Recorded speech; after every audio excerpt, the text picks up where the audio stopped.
Are you sitting down eating a meal right now? You need to be wary. Does it taste funny? If it does, then throw it away because perhaps Roxanne has visited your house. Thank you to Lila for this suggestion. We're about to keep this intro as swift as possible, no Taylor, because my kitchen is prone to poisoning right now. We ain't got the typical social catfish intro here. There's no Drew being lovey-dovey with the victims. We've got a legitimate story of a woman trying to poison her husband, bro. What the hell am I about to watch? A Massachusetts grandmother is accused of trying to kill her husband with poisoned soup, all to win the affection of a soap opera star that turned out to be fake. Roxanne Doucette faces several charges, including attempted murder, assault, and resisting arrest, for allegedly poisoning her husband, a man she's been married to for more than 4 decades. The investigation began to unfold on December 3rd when officers were dispatched to a local medical center in Ayer, Massachusetts. Authorities say they were called after Roxanne's daughter became suspicious her mother had poisoned her father after he was hospitalized. Roxanne's daughter told police her mother had been messaging someone she believed to be a soap opera actor and one of the stars of The Bold and Beautiful, Thorsten Kaye, and that the supposed soap star scammed her into giving them thousands of dollars. Once Roxanne's daughter went through the messaging on her phone from the catfishing scammer, she found incriminating messages pointing the finger at her mother as the person who purposely poisoned her father. Court documents go on to spell out a timeline and more sinister details. On December 1st, one of the messages sent from the supposed soap star said, "You have to get rid of your husband, honey. I need you so much." Roxanne responded she needed to do some more thinking. Shortly after 2:30 that afternoon, Roxanne wrote back, quote, "Making an amazing soup. Special potion. He will be hungry when he gets back. Just enough for him." About 2 hours later at 4:26 p.m., Roxanne wrote, "Hubby got back, not feeling well. Maybe I can collect life insurance." The supposed Thorsten Kaye then responded, "Honey, when will that be?" And Roxanne replied, "Don't know." Genuinely? Perhaps you've never seen me speechless. And what a rare occurrence that is. It's like finding a shiny Charizard on Pokemon Go or something. I cannot believe this woman is, first of all, not only willing to throw away a that's older than me, 4 decades, good, not 4 dick as you might be thinking I'm gonna say. What? 4 decades worth of a relationship, of a marriage down the drain for someone who, let's be honest, she's never met, right? She's never face-to-face video chatted, none of that shit. But scratch all that aside, cool, you've cheated on me, whatever. You've tried to kill me. This is insane. This is the type of victim. I don't care. Alright? I don't give a shit about you. Right? Cool, you got your money stolen. That's one thing. Cool, you cheated. Right? It's not cool, but that's another thing. You have tried to take someone's life. Take your husband's life because of someone who you exchange good morning messages with at the most. Let's be real here. My wisdom tooth is like tearing apart my gums right now. So I don't know if I've been poisoned. I've had my rice laced with poisonous mushrooms. But I'm in pain, and this is just adding mental. I can't speak. Less than an hour later, Roxanne dials 911. Oh. Police say the report was for a 73-year-old man who was found unresponsive but breathing with a cardiac history. Why are you calling 911? Huh? You're bottling it. Yes, baby. I'll kill him for you. Oh no, he's actually going to die. I need to call the ambulance. Anne told emergency responders her husband was feeling very dizzy earlier. He was mumbling but not making sense. Then later rushed to a hospital. Once Roxanne's husband finally regained consciousness, he told their daughter Roxanne made him a soup that didn't taste very good and stated it was bitter. The statement that he made to his daughter about it tasting bitter, the soup, is also a concern. And there's a great quote in Genetics of Taste and Smell, Poisons and Pleasures. The first line is, "Eating is dangerous." And everything we put into our body, we make a calculation about how it tastes. And our body is our defense. And so when something tastes bitter, it's really an evolution of our taste system that has prompted us to consider not eating things that are bitter because they could be poison. Well, whilst I can understand that, and who am I to argue with science, I love dark chocolate. That's bitter. I hope it doesn't kill me. 2/3 of the things that taste bitter could be toxic to us. So we as humans Well, I'm scared want to now. avoid that. So if something tastes bitter, we have to judge it if we're going to continue to eat it. So the fact that he said something tasted bitter Look at her. gives a little bit of soft evidence to the poison theory. Right, you know, on this channel, very rarely I'll go for someone's looks, right? But I think once you've tried to kill someone, I've got free reign to have a swing, right? What the? You look like someone out of Harry Potter, if we're being entirely honest, and that's coming from me. But also, and perhaps this is the main point here, why in the hell would you think that a soap opera star, who by the pictures looked younger, I don't know who he is, but he's also a very handsome man, what makes you believe you are who he wants in his life? Dr. Mary Jumbelik is a forensic pathologist and former chief medical examiner. She tells me circumstances around the case are troubling. Well, like everyone else, it's a very upsetting scenario to think that a marriage of over 40 years can be disturbed by some digital shenanigans. Just in and of itself, that's disturbing. Facts. But as a forensic scientist, I would want to know more. So if I were investigating this as the medical examiner with my forensic knowledge and experience, I would want to know the past medical history of the patient. I would want to know the medications that the patient's on, or what else is available in the house. So what medications the wife is on. And then we would probably count them and see are the right amounts present, or are some missing. That being said, there are a few groups of poisons that, act really quickly, and, cyanide and all its natural, cyanogenic plants are in that category. Usually they do affect respiration, though, so it's a little unusual that his respirations weren't affected, but he was unconscious. Before the woman starts speaking again, I want to say, I understand that obviously when a case is opened, you gotta do this you gotta investigate further. You can't just point the finger and say, shut up, you're going to prison. But for some cases, I truly wish that you could just point the finger and send them to jail.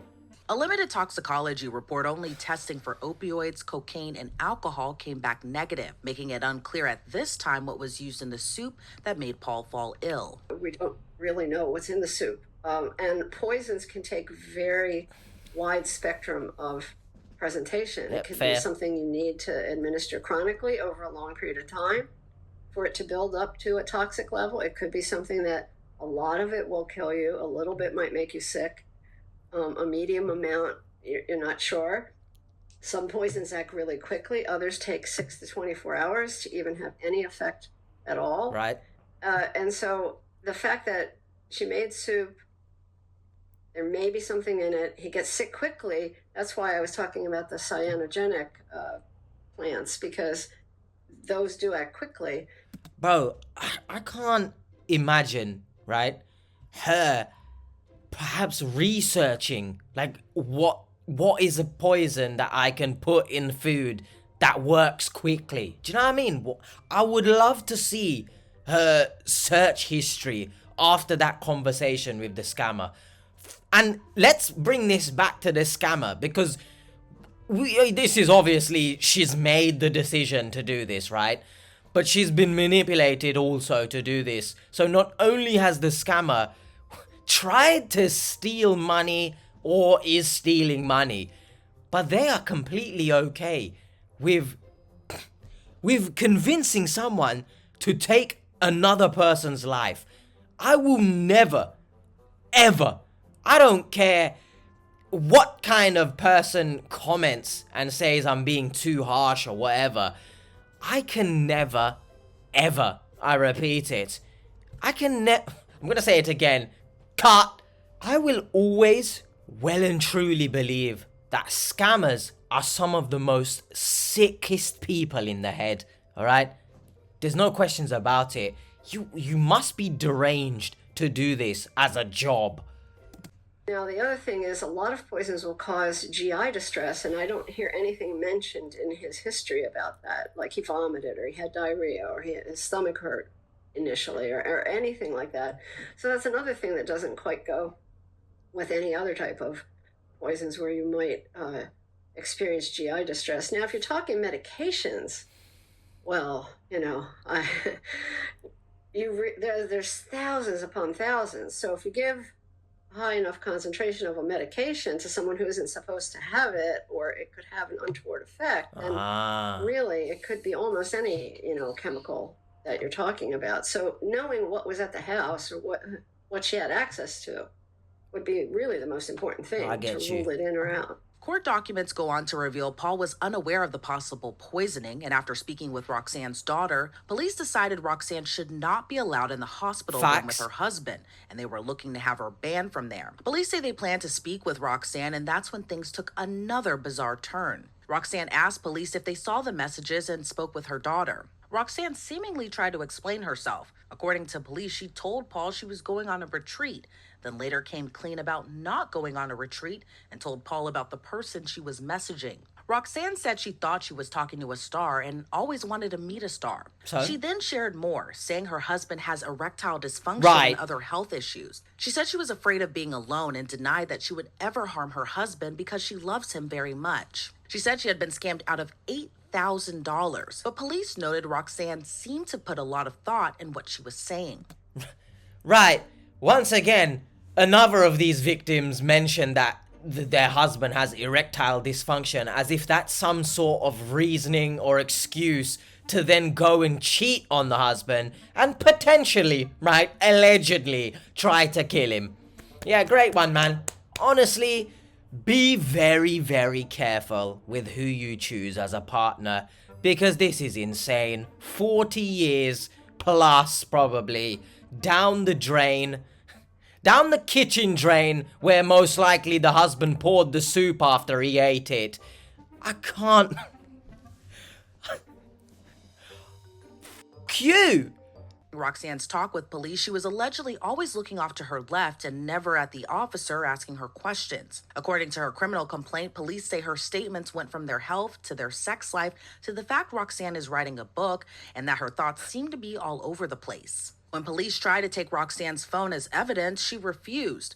Officers then explained that they were going to have her phone seized. Roxanne reportedly stated to police they were done and she planned to go back to her husband. But since police were investigating the crime as attempted murder, she was not going to be let back into Paul's hospital room. After continuous refusal to hand over her phone, officers then informed her she would be arrested. Police say the 64-year-old resisted by pulling her arms in and squatting to the ground. She ended up on her back and then began assaulting the officer, kicking him with her boot, even kicking him in the crotch.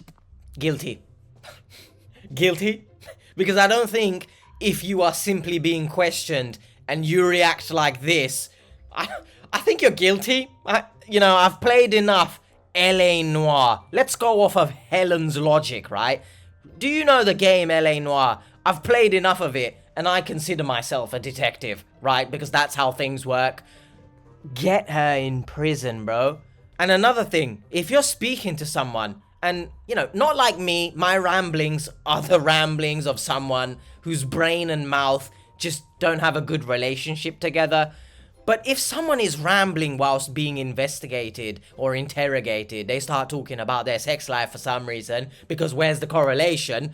They start talking about the fact that they're writing a book. What fucking book are you writing here? How to kill your husband with soup? Get a grip of yourself, Roxanne. And I hope you get a grip of yourself in prison. Officers say they were able to get Roxanne cuffed and her phone was eventually seized. She was arrested, charged, and now is under a court order to stay away from her husband. Then another twist. On December 12th, more than a week after Paul was hospitalized, Roxanne was booked for violating the court order to stay away from her husband. Police say they received another call from Roxanne's daughter that her father had received a letter from her mother despite the active restraining order. When Roxanne's daughter turned the handwritten letter over to police, it reportedly stated, "Please consider dropping the restraining order. That's a long time to have you out of my life. I want my husband back. I miss you so much." I want my husband back? But allegedly, you tried to kill it. I miss you. Get the f*** to the soap opera star, bro. Letter she sent now has her facing an additional charge of violating a protective order. Roxanne has denied poisoning her husband of 45 years and told local news station CBS Boston it was all one big misunderstanding. What does that She told mean? local reporters she would never try to kill anyone and that the soup was simply old, not poisonous. Yeah, my husband has ended up in hospital after you have found my texts with a scammer who supposedly loves me. And I say to him, yeah, I'll have to think about it. Oh, my husband ate the soup. He's not feeling well now. But it's all a misunderstanding. A misunderstanding is perhaps when I get the name of a town wrong and I end up in that town and I'm like, shit, I meant to go there. Not the fact I've tried to kill someone. Reportedly said the person pretending to be Thorsten K said they loved her and wanted her to leave her husband, which she had no intentions on doing, Right. despite her messages to the supposed soap star saying otherwise. And here's what else we know about Roxanne Doucette. According to her social media page, she notes she's been married since 1979. She worked as a daycare provider, and in her bio lists her other nickname as Foxy Roxy. She wrote, "Living one day at a time, trying to be as positive as I can. I'm married to Paul. I have 2 children and 3 beautiful grandchildren." Her Facebook page shows what looks to be a loving couple who enjoys spending time together and with their family. So what would prompt a grandmother of 3 to poison her husband of more than 4 decades? Dr. Jumbelik explains there's a whole psychology behind the sinister act. I'd love to hear it. I think that someone doesn't want to get caught. They want to be stealthy. They want to distance themselves from the murder. And they think this is the best way to go about it. Who knows why they pick the particular substance they do. Maybe it's ease. Maybe they heard about it. Maybe they read about it. Or they have it at hand. Whatever it is. And then they think that they can get away with it because they can separate themselves from the act. They do it, and then subsequently the person dies, and now they've achieved their goal. They don't want that intimate act of murder. They do want that distance, but they still want to achieve their end. So in this case, we don't even know what potentially she used, if anything. So that makes it a little bit harder to talk about. While Roxanne's husband Paul did survive the alleged Oh, poisoning, thank goodness. and with it still being unclear what she used to taint the soup, it's possible Roxanne's husband could still face health hurdles later down the road. Yeah? Court documents reveal Roxanne is still prohibited from contacting her Good. husband or daughter. She also told local reporters she's no longer talking to the catfisher. She's slated to be back in court on February 8th. Reporting for Law and Crime, I'm Elizabeth Milner. Right, well, thank you to Law and Crime. Hopefully it don't get blocked, right? But thank you to Law and Crime for covering this. Goodness gracious me, guys. It might be better off just being single. Just vibe. Vibe with the world and just do your own thing. Because holy shit, you never know when your partner of 4 decades wants to poison you for a scammer. It's not even like... I was gonna try and say there's not even a real reason. Like, you've almost died because of a scammer. Someone who's sitting most likely in their underwear, skid marks, laced across the boxers, on their laptop with their friends around them in a cubicle or some shit. Or they're all, huddled around a bowl of popcorn. That's insane to think about, Hopefully, you guys did not enjoy this and stay safe out there, man. hopefully you guys enjoyed this little change of social catfish. This is like the real world, right? Sometimes I think the catfish, social catfish stuff, you know, we're bordering on reality TV kind of. But this is, yo, I'll see you guys next time. Peace. If you do want to see, obviously, the social catfish reactions, there's a whole playlist there. Go enjoy yourself, but you won't find stories like this, I'll tell you.